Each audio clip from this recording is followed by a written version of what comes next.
৭ দিনই তো আর নানান রকম রান্না করে খাওয়া সম্ভব নয়। মাঝে মাঝে এরকম ওয়ান পট মিল বানালে বাড়ির সবাই খেতেও ভালোবাসে, আর যে রান্না করছে তারও কিন্তু খুব সুবিধা হয়ে যায়। আজকে বানিয়েছি একেবারে চটজলদি সোয়া কিমা পোলাও।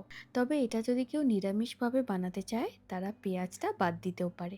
সোয়া কিমা পোলাও বানানোর জন্য প্রথমে সাদা তেল আর ঘি গরম করে গোটা জিরে, তেজপাতা, গোটা গরম মশলা ফোড়ন দিয়ে দিয়েছি কেটে রাখা পেঁয়াজটা।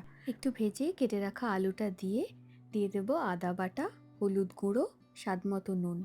সব কিছু খুব ভালো করে ভাজা ভাজা করে ভিজিয়ে রাখা সয়া চাংস আর সয়া কিমা সব কিছুই দিয়ে দেবো। এর সাথেই পোলাও বা বিরিয়ানির মশলা আর একটু গ্রিন পিস দিয়ে আরও বেশ কিছুক্ষণ ভেজে নিয়ে দিয়ে দেবো ধুয়ে জল ঝরানো গোবিন্দভোগ চাল।